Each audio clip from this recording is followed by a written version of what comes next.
Dahulu, hidup satu kelompok bajak laut yang ceria dan suka menyanyi di lautan ini.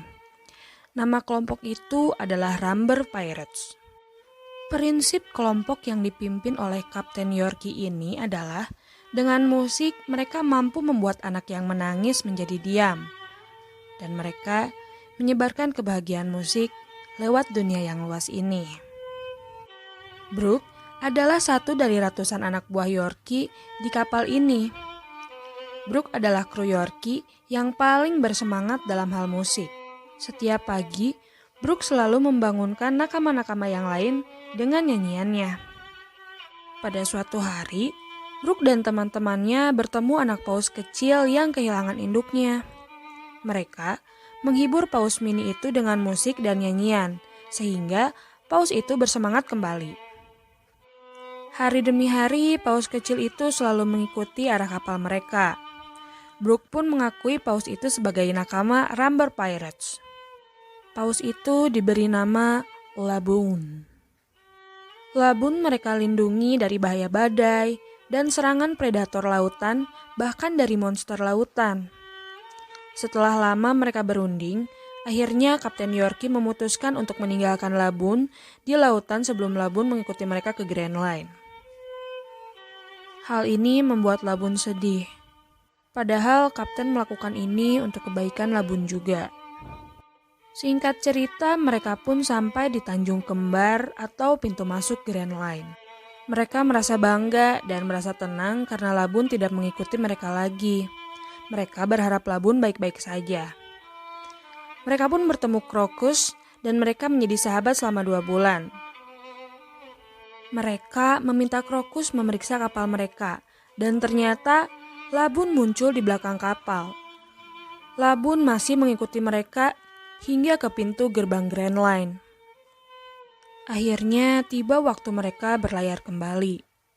Setelah berbicara dari hati ke hati, Brooke bisa membujuk Laboon untuk bersabar dan menunggu mereka di sini karena kelak Rambler Pirates akan bertemu lagi dengan Laboon. Laboon senang dengan janji itu dan percaya kalau mereka suatu hari akan bertemu kembali. Hari demi hari, kelompok bajak laut ini berpetualang dari satu pulau ke pulau yang lain, menyebarkan kebahagiaan karena mereka bajak laut yang baik hati. Dan suatu hari, Kapten Yorki sakit berat. Kata dokter, kapal Yorki menderita penyakit menular yang tidak jelas virusnya, sehingga Yorki diminta untuk mengundurkan diri dari kapal Rambler. Nakamanya menangis saat Yorki dihantarkan kapal yang hanyut ke lautan lain. Yorki pergi untuk selamanya dari pandangan mata mereka. Mereka memakai kapal baru dan berlayar kembali dengan Brooke sebagai kapten baru.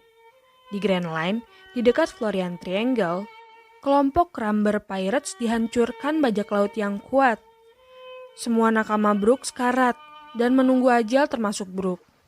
Brooke berkata, dia sudah memakan buah yomi-yomi, buah yang membuat Brooke menjadi abadi dan immortal. Dan Brooke akan kembali hidup lagi kelak. Brooke meminta kawan-kawannya untuk menyanyi sebelum mereka tiada, karena lagu itu akan disampaikan kepada Laboon.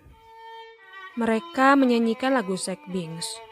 Di akhir lagu, satu persatu sahabat Brooke jatuh tidak bernyawa, sehingga Brooke menyanyi sendirian.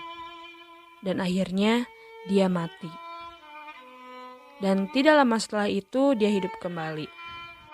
Brooke hidup sendirian di lautan itu selama 50 tahun. Dia menahan rasa sedih dan rasa sepi selama 50 tahun tanpa teman. Kadang dia menangis mengenang kisah lamanya. Namun, Luffy datang dan merekrutnya sebagai teman.